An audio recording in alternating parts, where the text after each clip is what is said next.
ये नशे में होते हैं। इनके जो कार्यकर्ता पदाधिकारी कुछ परसेंट 10-15% को ऐसा ये लोग रखे हैं, अरुण राजभर, अरविंद राजभर, ओम प्रकाश राजभर, कि जो इनके जो है नीति सिद्धांत विचारधारा पे सवालिया निशान खड़ा करेगा। उनकी माँ बहन की गाली दो, उनको बदतमीजी करो, इतना उनको गरियाओं को छोड़ के भाग जाएं। ऐसे 20% कार्यकर्ता पदाधिकारियों को, बदतमीजों को सबक सिखाने के लिए हम लोगों ने एक शहर के माध्यम से मैं इनको बताना चाहता हूं, उनकी औकात कि खाने को चने नहीं पिछवाड़ा मांगे जायफल, तनख्वाह 550 कंधे पे टांगे राइफल। अपने आप अपने नेता से आप पूछो क्यों बिल में घुस गए। ये बुलेट प्रूफ जब गमछा था तो बुलेट प्रूफ गमछा लगा करके एबीवीपी के छात्रों से सामना करना चाहिए, जवाब देना चाहिए। जब आपका नेता सही था, आप लोग सही थे, तो बुलेट प्रूफ गमछा कहाँ गया।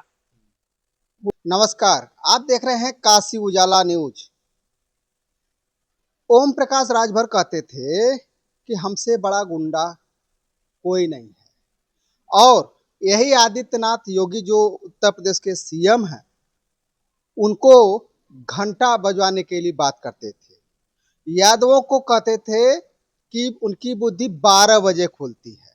जब अपनों पे आई तो उनकी जैसे कि फटने लगे। उसी बात को लेकर के हम जानेंगे ब्रजेश राजभर जी से। बहुत बहुत स्वागत है सर। बहुत बहुत धन्यवाद। और रह गई गुंडा उत्तर प्रदेश का नहीं बोले थे, वो पूरे भारत में सबसे बड़ा गुंडा कौन है, तो ओम प्रकाश राज अपने आप को पीठ थपथपाते थे कि ओम प्रकाश राजभर से बड़ा कोई गुंडा नहीं है। लेकिन मैं कह रहा हूं कि ये गुंडा नहीं बन पाएंगे, ये गुंडा बनने लायक नहीं है लोग। अगर आप जो है अखिल भारतीय विद्यार्थी परिषद के छात्रों को बिना सोचे समझे उलूल जुलूल भाषा बोल करके उनको गुंडा बोल दिए, तो या तो उस पर अड़े रहना चाहिए था, उसको साबित करना चाहिए था, और जा करके बिल में घुस जाना। और अखिल भारतीय विद्यार्थी परिषद छात्रों को मैं धन्यवाद देता हूं कि आप अपनी लड़ाई, अपनी मिशन को जारी रखिए, क्योंकि शिक्षा में हो रहे भ्रष्टाचार पे इतने बड़े खुलासा आप लोगों ने किया, उस पे पुलिस ने जो बर्बरता की, इसका मैं खंडन करता हूं। और ये बड़ा निंदनीय है कि प्रशासन को बिना सूझबूझ का उनके ऊपर कार्रवाई की गई। उस समय अगर ओम प्रकाश राजभर या अरविंद राजभर या अरुण राजभर जा करके उनके सिंपैथी के साथ खड़े होते, उनके जो पुलिसिया बर्बरता हुई उसमें उनके इलाज में उनका मदद किए होते, उनका साथ दिए होते, तब मैं मानता। जब अखिल भारतीय विद्यार्थी परिषद पूरे पूर्वांचल में इनके रसड़ा कार्यालय से लेकर लखनऊ कार्यालय तक इनकी अस्थि लेकर के घूमे, शव यात्रा निकाले, इनका पुतला फूका गया, इनके जो है लखनऊ कार्यालय पर जो है कि भद्दी भद्दी गालियां दी गई, जूता चप्पल फेंका गया, पत्थर फेंका गया, और रसड़ा कार्यालय पर पुतला फेंक करके गालियां दी गई, और इतना जलील किया गया। क्यों? क्योंकि आपने उनको गुंडा कहा था, और इससे आप कट नहीं सकते हैं। और इससे बचने के लिए आप अपने बेटे को भेज करके दिनेश शर्मा जी के नेतृत्व में वहां माफी तो मांग लिए, कैमरा बंद करके। आखिर अगर जाना ही था जो है अखिल भारतीय विद्यार्थी परिषद के छात्रों को देखने के लिए, तो अकेले गए होते। दिनेश शर्मा को संरक्षण में जाने की क्या जरूरत थी?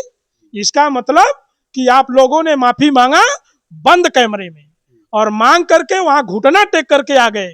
इसलिए मैं कह रहा हूं कि ये गुंडा नहीं बन पाएंगे, गुंडा बनने लायक नहीं है।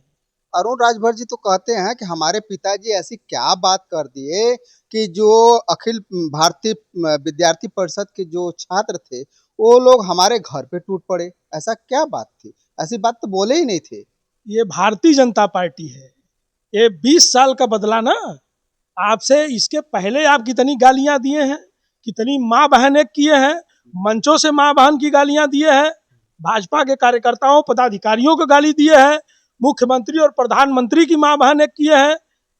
तो वो सब याद है, भारतीय जनता पार्टी को याद है। वो पाई पाई का हिसाब ले रही है, और आपको कुछ पता नहीं है।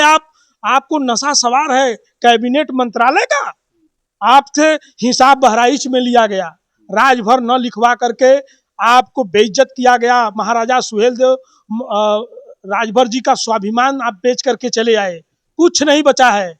आप जबरदस्ती बोलने से आपके नहीं हो जाएगा। आपको न्यायालय परिसर में जो है कि गाड़ी पार्किंग करने, एक छोटी सी बात आपको न्यायालय परिसर से धक्का मार के भगा दिया गया। शर्म आनी चाहिए। अरे भाजपा का वो दिन आप भूल गए कि यही बनारस कचहरी में जो है कॉलर पकड़ के थप्पड़ मारे थे। यहीं पे जो है कि वकील जो है कह रहे थे कि भाजपा के गुंडे हैं। वो दिन भूल गए। जब जहुराबाद जो है विधानसभा में खदेड़े गए थे लाठी डंडा लेकर के, वो दिन भूल गए। जूता भिगा भिगा कर भारतीय जनता पार्टी के लोग एक एक पॉइंट, एक एक मुद्दे पर मार रहे हैं। मैं मानता हूं कि आपकी गलती नहीं थी, लेकिन जब पुरानी कहावत है भोजपुरी में कि जब बहू को छोड़ना होता है ना, तो कहते हैं साग में हल्दी नहीं डाली, जो कि साग में हल्दी पड़ता ही नहीं है।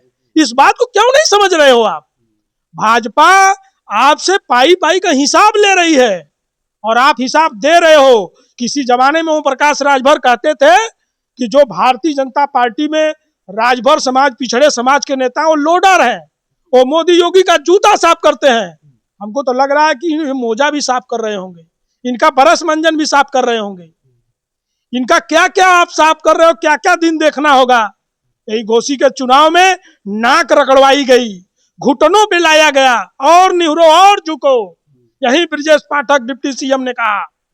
अब भी आपको शर्म नहीं आ रही है? आपके कार्यालय पर पुतला फूंक करके वो राख पड़ी है, वहां बैठ करके आपको पियक्कड़ मंत्री बोला जा रहा है।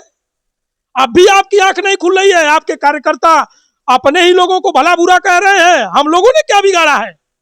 मैं तो इनके नेताओं को, इनके कार्यकर्ताओं को एक सजेशन देना चाहता हूं।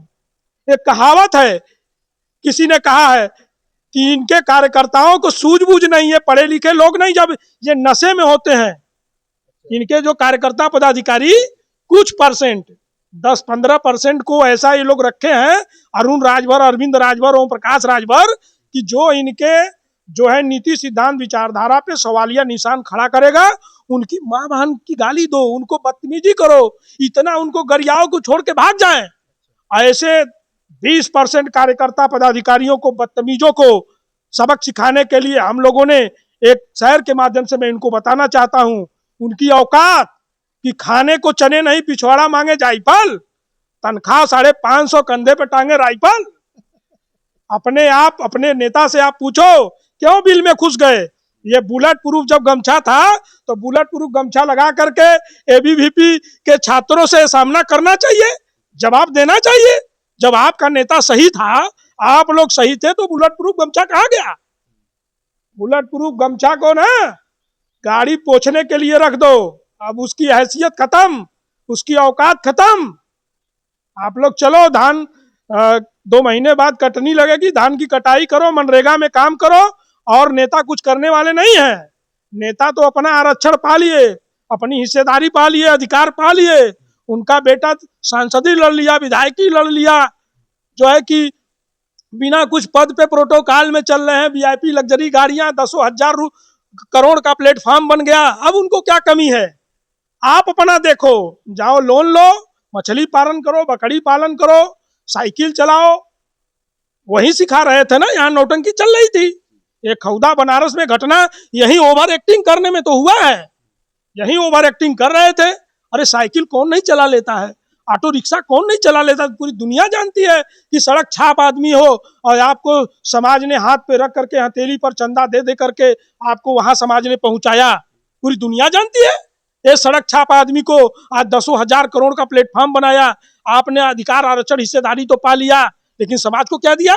यही जिल्लत की जिंदगी, वही गाली, वही महाराजा सुहेल देव का बदनामी। उनके स्वाभिमान को बेच करके आप लोग कर क्या रहे हो? शर्म नहीं आ रही है? तो मैं तो कहूंगा कि कार्यकर्ता पदाधिकारी, एक न एक दिन आप लोगों के ऊपर वो बीतने वाली है, और आप लोग अपनी भाईचारा को बना के रखो। ओम प्रकाश राजभर, अरविंद, अरुण नहीं आने वाले, वो 1 यूनिट ब्लड देने वाले नहीं है, वो आपका सहयोग साथ देने वाले नहीं है। उनको आरक्षण अधिकार मिल चुका है। आप अपना देखो, अपने भाईचारा को मत खराब करो। और वक्त आने पर जैसे जिस भाषा में समझोगे उस भाषा में समझाने की हैसियत है और किया जाएगा। लेकिन मैं तो वही कह रहा हूं कि अभी भी अगर जरा सी शर्म बाकी है तो रसड़ा कार्यालय पर राख पड़ी है ओम प्रकाश राजभर के पुतले का, उनके पीले बुलेट प्रूफ गमछे का, उनके बुलेट प्रूफ झंडे का वहीं राख पड़ी है। जरा सा शर्म बाकी हो ना तो लखनऊ और रसड़ा कार्यालय के सामने वो राख पड़ी है, उसका तिलक लगा लो। और तिलक लगा करके जब कलेजा ठंडा हो जाए तो अपने गिरेबान में झांक करके देखो कि आपका नेता क्या बोले हैं, किस उद्देश्य, किस भाईचारा, किस नीति सिद्धांत विचारधारा से वो चले थे। आज भी आरक्षण अधिकार हिस्सेदारी के लिए ये समाज तरस रहा है। बहुत अच्छा लगा सर आपसे बात करके। अभी बातें हो रही थी ब्रजेश राजभर जी से, इनके विचारों से आपको कैसा लगा? और इस वीडियो को ज़्यादा से ज़्यादा शेयर कीजिएगा, सब्सक्राइब कीजिएगा। फिर मिलेंगे नए वीडियो के साथ, तब तक के लिए नमस्कार।